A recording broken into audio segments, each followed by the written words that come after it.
Okay, I think we are ready to get started. Hello, everyone. My name is Guilherme. It's a bit complicated because I'm actually Brazilian, but you can call me Gui. I'll be the moderator of today's discussion, so I welcome you all to today's webinar that is about overcoming headwinds to growth for personal line agencies. This is the first in a series of webinars focused on challenges facing today's personal line insurance agencies and strategies for addressing those challenges. Our guests today are Nina Banap, President and Chief Technology Officer of Queen Street, and Jeff Saunders, an advisor to insurance agencies and insurtech companies, and the former President of Personal Insurance at global insurance broker Gallagher. Please note that all the lines will be muted. There is a Q&A button in the meeting, not the chat button, the Q&A button. Feel free to add your questions, and at the end of today's webinar, we'll cover them up. So now, first, for a quick note about our sponsor, Queen Street. The Queen Street Rating Platform, QRP, is the only comparative insurance rater with complete end-to-end buying capability across big brand, national, and regional carriers. Through its customer-facing flows, agent-facing portal, and APIs, QRP enables dramatic improvements in customer conversion and the agent productivity. When paired with Queen Street's leading digital marketing engine, QRP becomes a holistic solution for acquiring high-quality leads, sending them through a highly streamlined and converting quoting journey, and seamlessly connecting prospects to an agent. That's a bit about our sponsor. Now let's go to our today's topic. Independent insurance agencies are experiencing shifts in the industry. In addition, traditional approaches to acquiring new business aren't delivering the same results as before. So today we'll focus on 5 major headwinds that challenge agency growth. They are, let's get number 1 first, shifting demographics of insurance buyers. Number 2, rapid changes in technology for agencies, carriers, and insurance customers. Number 3, hard market conditions. Number 4, slowdown in mortgage and real estate businesses. And number 5, increasing competition from direct writers, digital native agencies, and tech-enabled aggregators. Jeff, you've experienced these trends firsthand as a leader of a large agency. And Nina, Queen Street is uniquely positioned as a bridge between consumer shopping for insurance and the carriers and the brokers who provide it. And you're in the front line of seeing how these customers' behaviors are changing. Could each of you share your perspective on how these 5 headwinds are impacting the personal line market? Maybe, Jeff, we can start with you. Sure. Thanks, Guy. Welcome to everybody on today's webinar. Hopefully, you'll find some interesting tidbits that help you in your business today. As I'm sure the other agency principals know, it's really never been easy to grow a large personal lines book of business. There's a natural churn that occurs in this business every year, and it's almost sometimes like running on a treadmill. You have to generate a lot of new business just to stand still. In the past, you could really rely on sort of a traditional playbook to grow. Hire more producers, send them out into the community to develop referral partnerships, and harvest those in other client referrals for leads. That's been a formula that's worked a long time, and it still works to a degree today. But as I think we'll learn over the course of the conversation today, these headwinds have made it challenging to achieve the same kind of growth today that we could achieve in the past using those tactics. So let's start with I think we had it as force number 1, the changing demographics of the insurance buyers. Another sort of not too well kept secret is that we do have I'd call it an aging issue in the insurance industry. For those of you that run companies in this industry, we've got an aging workforce. I know that's something that brokers of all sizes struggle with, having enough new people coming in to attract into the industry to replace those retiring. But the same is often true with our customer base.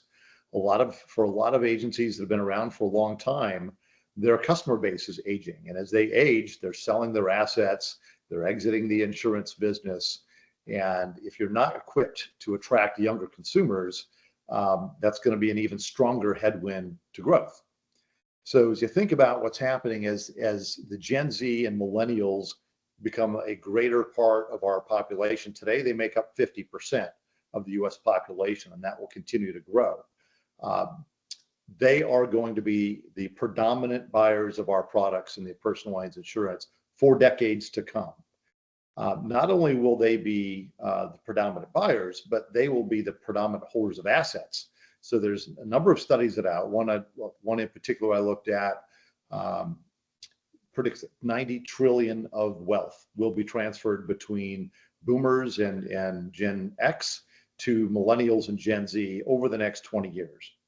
That will make millennials, and to a somewhat lesser degree Gen Z, the wealthiest generations in the history of our country. And so think about what that means in terms of where insurance buying is going to shift. These are the generations that will have the wealth to acquire homes and vehicles and artwork and collections, boats, and all kinds of insurable assets. And in many cases, they're not going to be as well equipped as their parents were in understanding the nuances of how to build insurance programs for those assets. So I think that's sort of both a threat to agencies that aren't yet, communicating with those generations, and an opportunity. These generations, these younger buyers, are often referred to as sort of the point and click generations. They grew up being used to researching and purchasing all kinds of products and services online. That includes financial products. When they shop for and purchase insurance and other financial products, they expect that process to be simple, straightforward, transparent, and something they can do on their terms, not on somebody else's terms. And so that's something that we need to be thinking about. How do we meet them where they are and where they expect, how they expect us to transact and educate them. They also are socially conscious and value-oriented generations. And so they often seek to do business with companies and with products that they feel like mirrors their value system. And I think the reality is that a lot of agencies I talk to and agencies I've been around in the past have not done a particularly good job of evolving their business models, evolving their messaging, evolving how they engage with clients to sort of follow where these younger generations are going. And so that's why this is a headwind to growth, because it's something that requires change. Nina, from your position at Quinn Street, obviously you guys are dealing with all demographic groups and seeing how that's affecting buying behavior. Would be curious how you're seeing this play out. Yeah, thanks, Jeff. So from our side, totally agree. Gen Z millennials are the new generation of insurance shoppers, and they're a very different generation to the prior one. I think the way to think about how insurance shopping might work best for them, it's good to see what they're doing online already so we can get inspired from it. What are the features of the different applications and products that they're using online, and what do they like about them? So if we take some examples, Netflix, Spotify, these platforms have completely reshaped how entertainment is consumed. So what is it that consumers like about them? Netflix and Spotify give you personalized recommendations. You can explore at your own pace. You're essentially in charge of deciding what you want to see and how you want to see it. Amazon completely revolutionized retail, of course, in the last so many years.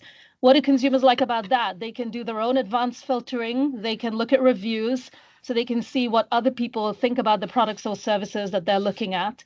They can use comparison tools. So again, they have a lot of control over what they're shopping for and getting some help in deciding what they should be buying. The food delivery platforms, we look at the DoorDashes and the Uber Eats of the world. They have upfront costs, full transparency. You know exactly how much you're paying. You know when your food is being picked up, when it's going to be delivered, your dash is at your doorstep. So they feel completely in control again as to exactly what's happening with their food. But also in financial services, which is of course closer to home with insurance, people are on Experian and Credit Karma and Robinhood. And what is it that these companies do? They make financial concepts simple. They help educate you as a new investor, and they don't make it daunting. You know, insurance is daunting. And what these companies have done with their financial products is simplify it for you by easy interfaces, easy training, education, etc. So I think it's useful to look at how these things can apply to insurance. So how do we apply this to insurance? The things that we've learned from these few examples are that customers want control, they want to feel like they're in charge, but they do need guidance. So they need education, whether that's digital content, whether that's training tools, whether it's by making the interfaces easy and self-explanatory with little information icons to tell them what they're doing and why. In insurance specifically, what we've seen is people still want that agent by their side, but only when they want to speak to the agent. They want to feel like they're in control of deciding on their policies, but when they need help, they'd like to have assistance from an agent. They expect tailored policies. Gone are the days where you can say, fill in your information and I will tell you what's right for you. They want to see choices. They want to be able to compare the different product offerings that we're giving them, and then they want to make the decision based on the pros and cons and features of others. Clear pricing, no hidden fees. That's a really important one. We speak to customers all the time through surveys and through customers of agencies that we work with. And if you have a form, you fill in 4 questions and you get a rate call 1 rate. And when you finally speak to an agent, it changes by 50%. That's obviously not what the customer of tomorrow is looking for. They want to feel like the rate you're offering them is real. So what does that mean in insurance? Giving them real rates. A lot of sites, obviously, you still put in your information and you get a message saying, great, an agent will be in touch. That's probably going to have to change for this type of demographic where you give them a rate. But again, the rate needs to be fairly accurate so it doesn't change once you have the conversation. And the more you can go as far as allowing them to go through to a bindable rate where you say, okay, here's exactly what your rate is going to be. Would you like to continue? They may then choose to continue through an agent or online. But the fact is you're being transparent. You're saying, based on what you've told me, here is what your rate is. Give me some more information. I can give you an accurate rate. I think that's going to be very important going forward. Peer review systems that validate policy choices, things like messages that say, people like you in California with a Honda Odyssey typically pay this type of premium, giving them some data that makes them feel comfortable that they're making a right choice and that they have validation from other customers like them is going to be really helpful. And then the last one, which is really important, probably should be at the top, which is designing experiences that align with the way they like to communicate. So if you think about if you're on Netflix, sometimes you watch it on the phone, sometimes on your iPad, sometimes on TV or on your desktop. The point is, people have their own ways they like to interact. So the more you allow them to interact in the ways they like, the higher the likelihood they will engage. What does that mean for our insurance experiences? Maybe they start going through your digital flow. And then if they have questions, if they have to then drop off and make a phone call, maybe. If they can have a live chat on the side where they can actually chat to an agent, maybe. Some people might want to text their agent and have a conversation that way or through email. And so the idea is allow the consumers to interact the way they want to, and you will obviously have higher likelihood of engagement and success. Thank you, Nina. Thank you, Jeff. It's clear that these demographic shifts are gaining momentum, and the agencies need to make sure they are evolving to meet their needs. So let's shift now to the impact that technological innovation is having on the industry. Jeff, let's get started with you again.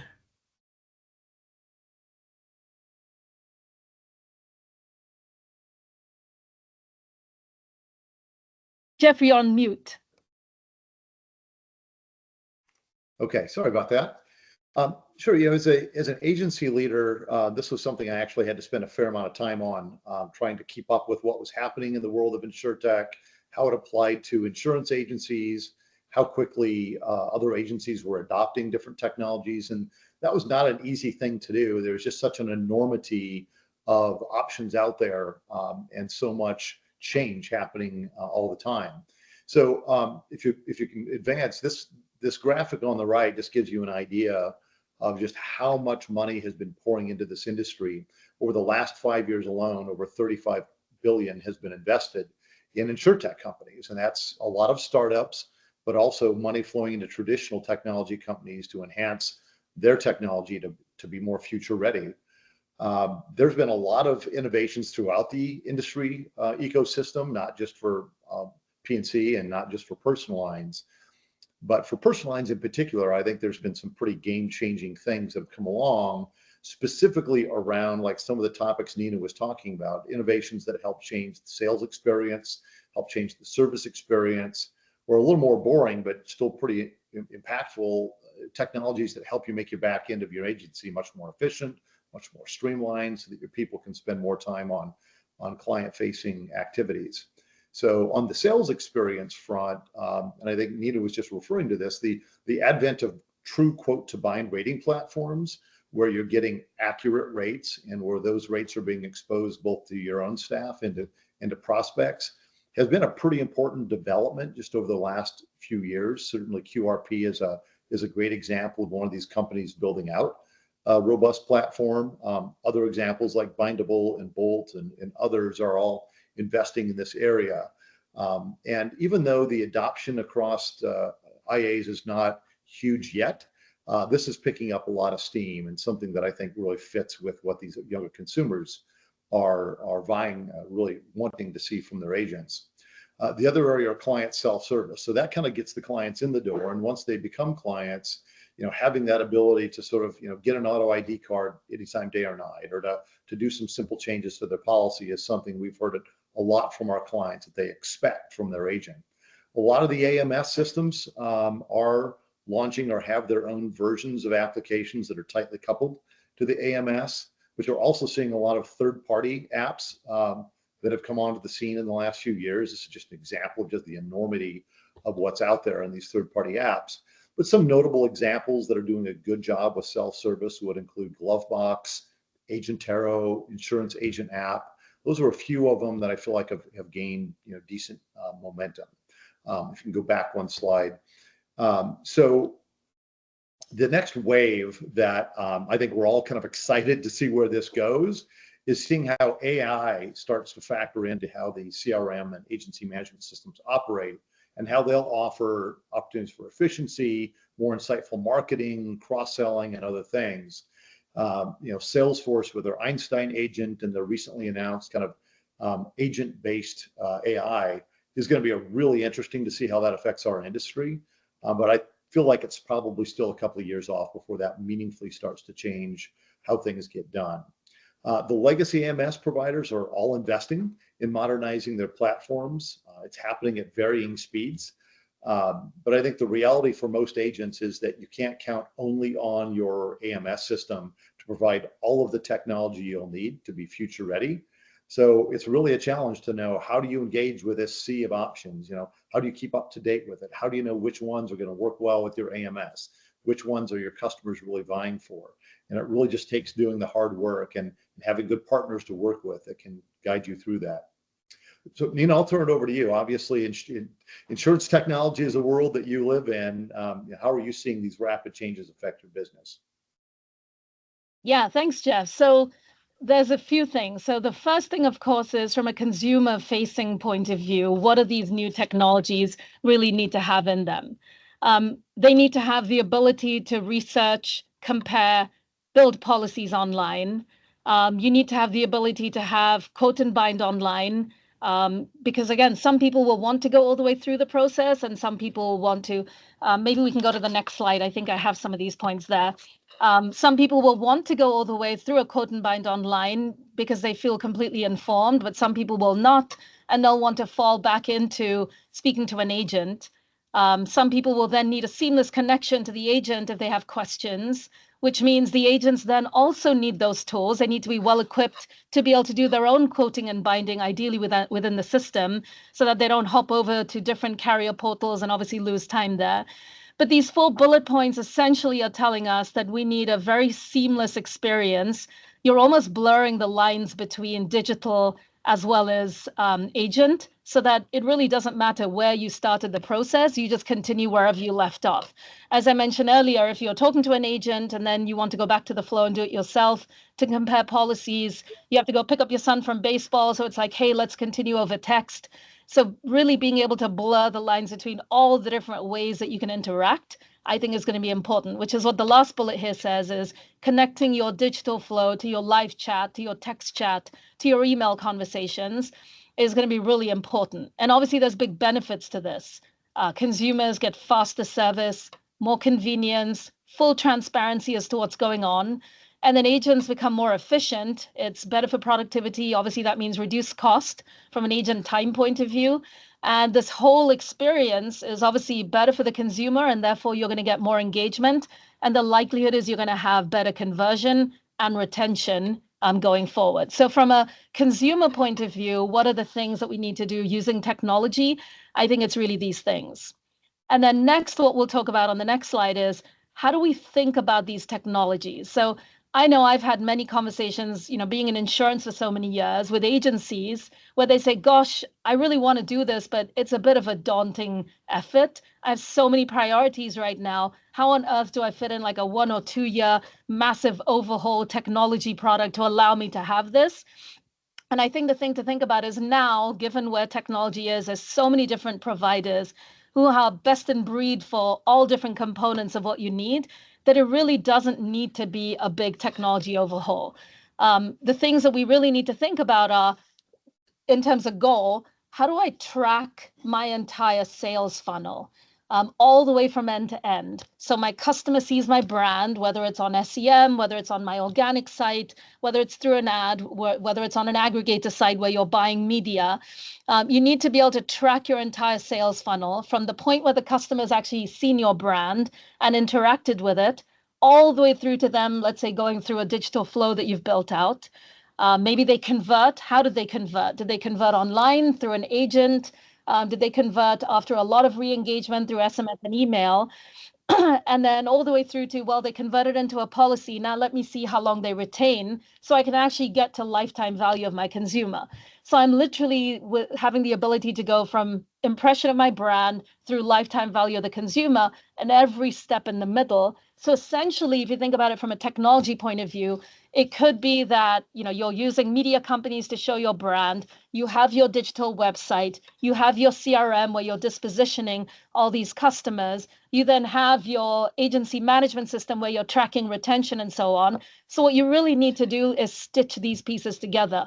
You don't necessarily have to go out there, find a huge technology system that does all of it. Fact is, I don't think there are. Jeff, maybe in your experience, you've seen some. I've definitely not seen any companies that do all of it.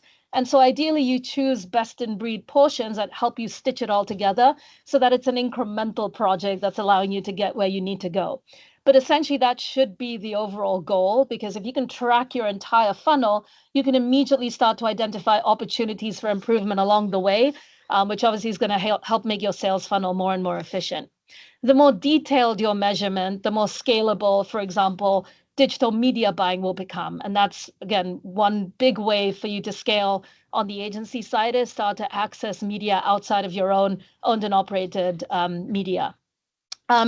If you like your existing tech ecosystem of your CRM, your AMS, your telephony, whatever it is that your systems are, there are absolutely ways to stay within it. And like I said, find ways to stitch together or connect all these different systems so that you can create the seamless experience that you're looking for.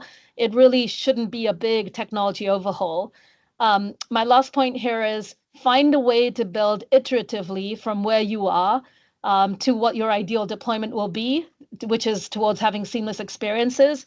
And try not to do a big mass multi-year technology deployment. Make a good plan, but then slowly get there.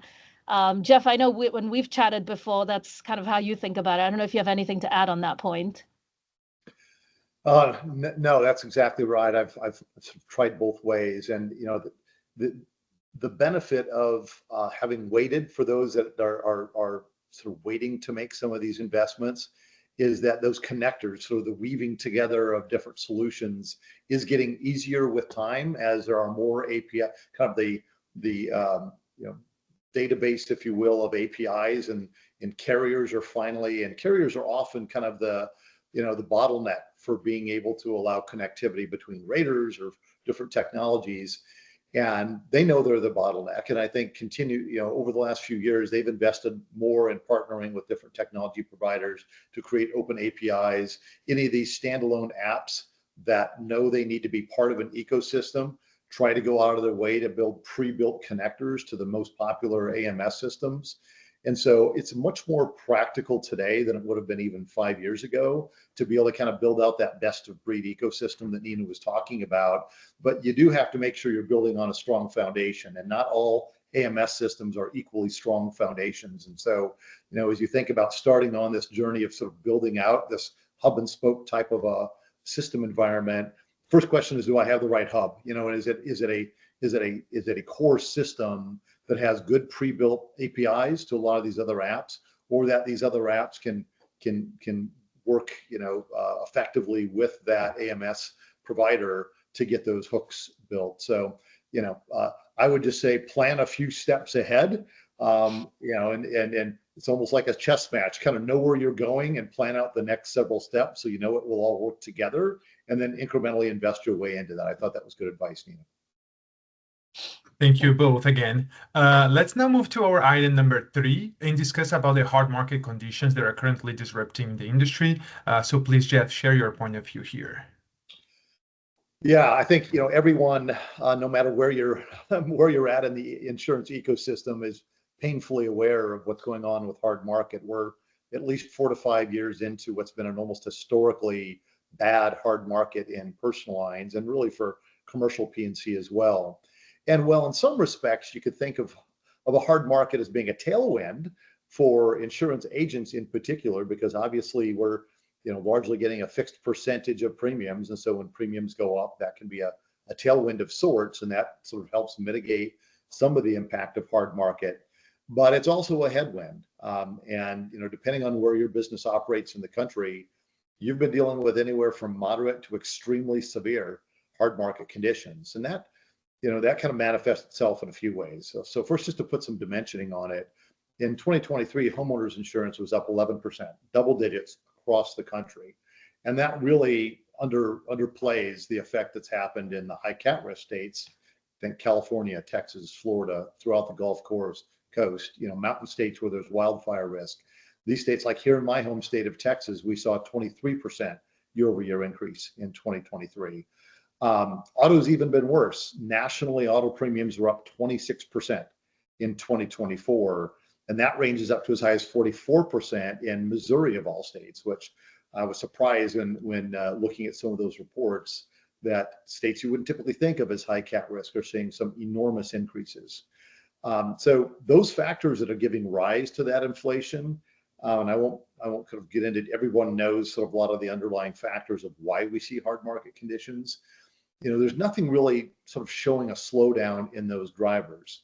I will say that very recently there started to be some early signs that some of the big carriers are getting closer to rate adequacy in some of the hardest hit states. So maybe you'll see that rate of inflation slow down, but it's not going to sort of be relieved, I wouldn't think, in the next couple of years. And so in addition to the inflationary environment, you're also seeing a lot of big carriers pulling out of high cat risk states, California, Florida, Texas, and others. Or if they're not pulling out entirely, they're dramatically reducing their appetite to take on new business. And so that creates challenges for independent agents. First, your staff is spending an awful lot of time doing remarketing and trying to retain those existing clients because of the instances, the increase of reshopping activity. And that takes time away for your staff that they might otherwise spend chasing new business. And the reduction of options as carriers are pulling out of these more difficult states makes it harder to show value to your prospects. A big part of what they're looking for from us is give me choices, show me some options. And in a lot of states, you're lucky if you have 1 or 2 options to show, which really waters down that value prop. And so that's how I would see that kind of manifesting as a headwind key. So Nina, let me toss it over to you. Obviously, as you see all the different rating activities coming through on the rater side and with digital marketing, how are you seeing the hard market conditions impacting your side of the business?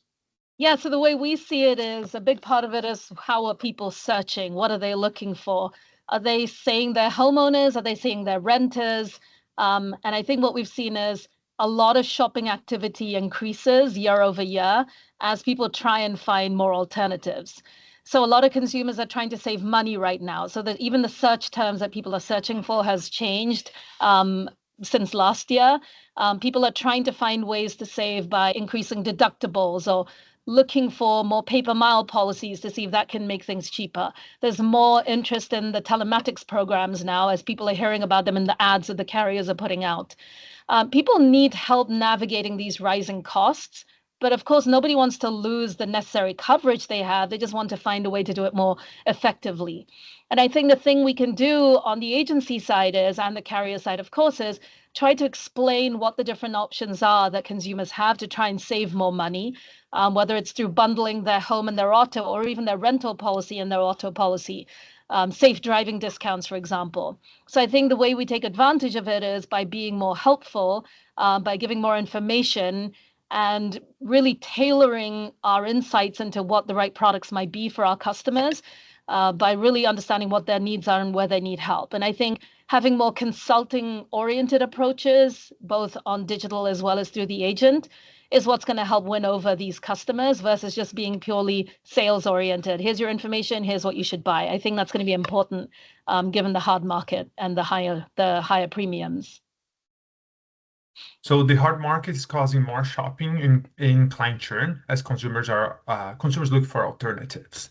And at the same time, some agencies are seeing fewer new leads from mortgage brokers and real estate agents. Jeff, can you talk about the recent trends in the real estate market and how they are affecting insurance agencies?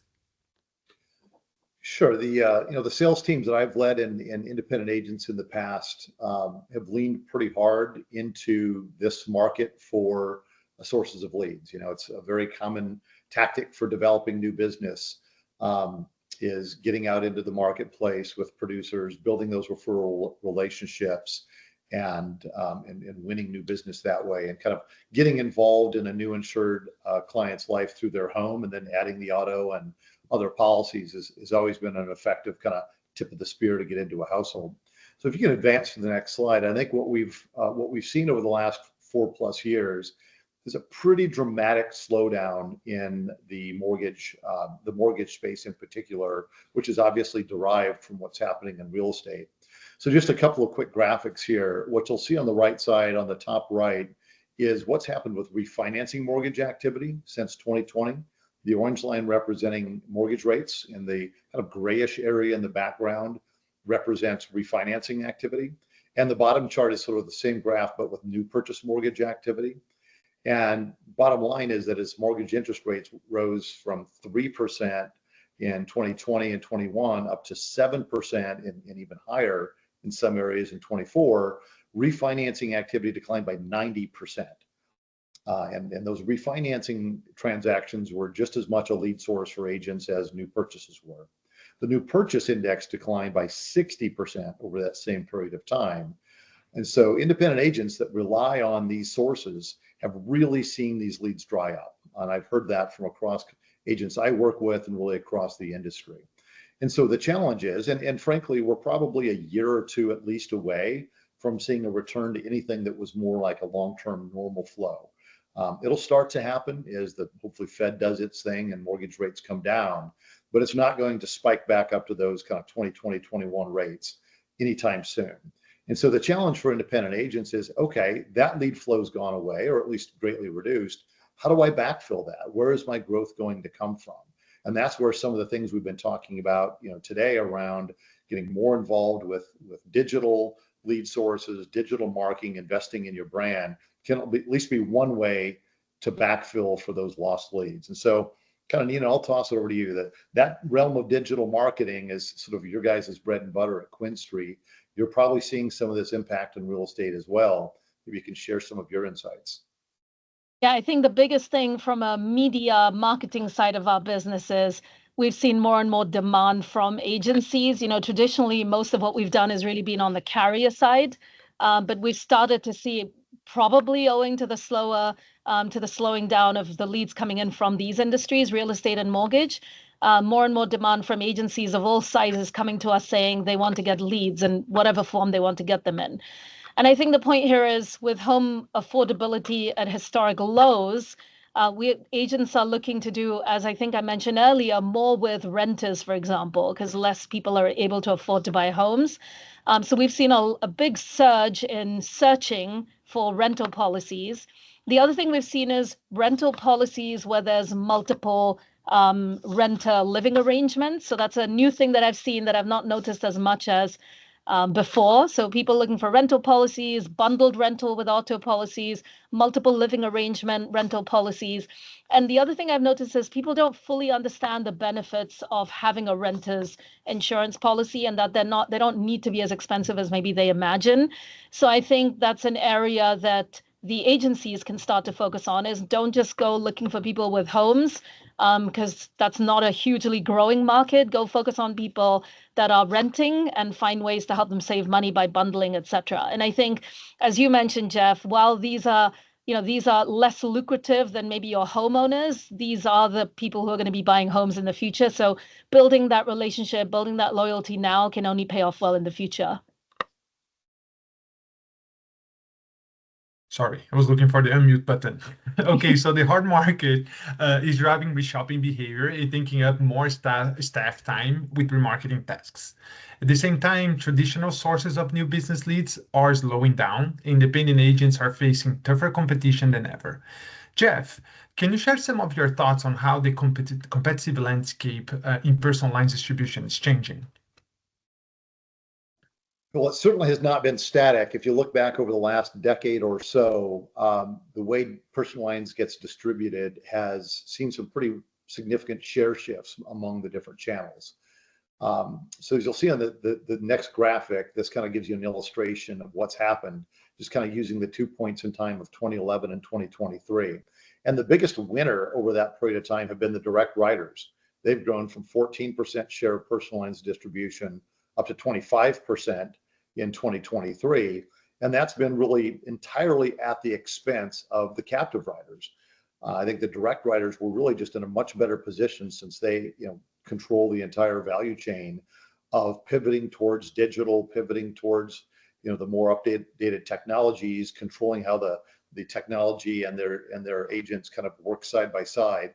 And the results have shown that's worked out very well for them. There's some good news for the independent agency channel in here, despite, I think, as to quote Mark Twain, the rumors of our demise have been greatly exaggerated. We've grown this share from 36% in 2011 to 39% in 2023, and so that's good news if you participate in the independent agency side.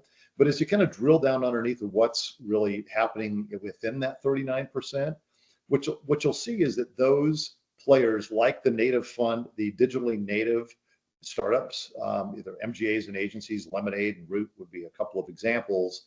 They've come onto the scene and have really started to gain some share of market, albeit from a low base. They were starting from nothing, but their growth has been pretty impressive, especially with these younger cohorts that we've been talking about today. And even within the more traditional independent agency cohorts, those that have been sort of scaling up and that are able to invest more in digital technologies, the types of modernized sales and service experiences we're talking about, they've been better positioned to take share over time. And so I think the key takeaway here is that if you're an independent agent and you have been around for a while, you've got more traditional systems, processes, ways of gaining new business, and you haven't started to invest in these types of technologies or processes, the time is now. Continuing to wait to see what happens is probably not a great strategy. And so I think it's a bit of a mandate for change. Nina, I'll flip to you. I don't know how this increasing competition and share shifting is sort of manifesting itself on how it's affecting consumer behaviors. Maybe you can comment a bit more on that. Yeah, I think we've definitely seen lots and lots of competition. Lemonade, Root, as you mentioned, are great examples of companies that are doing really well. They're really digital first companies and they've become very popular and have been scaling nicely. The things that they do are provide transparency and simplicity. And again, not to regurgitate things that we've been saying, but customers like these platforms where they have control. But again, as I mentioned before, people still need that human touch. So I think from an agency point of view, to reiterate what I've been saying, because it's so important, and I'm starting to see agencies do this really well. So I hope all agencies think about this very seriously in the coming year, is creating these omni-channel digital first experiences that are seamless between agent and platform online. And I think agencies who adapt to this are going to be really the winners of the future in this increasingly competitive world. So I'm excited and I'm starting to see good progress. And I think really this is the way to win, given how competitive the market is. All right, it's clear from what you've shared that these 5 forces are bringing significant changes to what it takes to grow and run a profitable personal line agency. Jeff, could you share some of the steps you've taken as a leader of a large agency to address these challenges, and any advice you have for the participant as they plan for 2025? Sure. Well, as you think about, we've spent some time now talking about 5 different sort of sources of headwind that make it harder to grow. And the reality is there's more than 5. These were just the 5 that we chose to highlight today. And so if you think about the cumulative effect that all of these have, one key takeaway, as I just mentioned a minute ago, is that just the status quo is not a great solution for independent agencies to grow into the future. The industry is changing, carrier environment is changing, technology is moving quickly, customer expectations are changing as the younger generations become the primary buyers of insurance. And all of that creates, I think, a pretty clear mandate for change for brokers and agents. So at Gallagher, just for example, despite our significant scale, the reality is up until a few years ago, we too were operating with a very traditional agency model. Our technologies were basically limited to our AMS system, a CRM that was lightly used, and a basic rating tool, and offered very little in the way of digital sales and service experiences for our clients or prospects. And so, we definitely saw the writing on the wall that the market was changing for a lot of the reasons discussed today. And about 3 years ago, embarked on a modernization campaign to try to future-proof the business. And I won't go into a lot of detail on that today, other than to say that campaign included some of the things that we've talked about, upgrading our CRM, investing in digital marketing and our websites and the messaging on those websites, and investing to deploy digital sales experiences and customer service experiences, and making sure that we were there to communicate when, where, and how our clients wanted to. Just a quick shout out on the sales experience. We did run a pretty extensive RFP to select a quote to bind partner to work with, and just want to give a quick shout out to Nina and her team. We did end up selecting QRP after going through that process to build out that solution for us, and her team did a great job. But there are other platforms that are also out there building those types of solutions. So to the second part of your question, Guy, I would just really encourage, we're coming up on the end of 2024. 2025 is just around the corner. And I'm guessing that a lot of you are going through your annual planning processes now, and thinking about your budgets, thinking about your business plans for next year. And so my biggest piece of advice is just spend time on these topics. Think about, an honest assessment of where you're at as an agency and where you need to go. And are you putting the right people in the field? Are you doing the right things with technology? And so if you want to just put up the next slide, I'll just kind of leave you with this thought. These are just some suggested questions that you could use as discussion topics in your next planning meeting with management. Just help you sort of look inside, where are we today and how we're prepared to deal with these challenges? How are we positioned relative to our competitors? And do we have the right people and technologies to respond to this? And so, these are just some suggestions on how you might engage your team to confront all of these challenges and have a good plan for 2025. Thank you, Jeff. I see a number of questions coming in, but we are at time. So Queen Street will get back with you with the answers. I hope you are taking away some insights that will enhance your planning for the next year and better equip you to access how future ready your agency is. Please watch for a follow-up email with a link of the recording of this webinar and the answers for the questions that I mentioned. You're welcome to share with others on your team. I've also put the contact information for Queen Street on the screen if you would like to follow up with them to learn how they can help future-proof your agency's customer acquisition capability. Thanks for joining us today in today's call. Bye. Thank you. Thank you.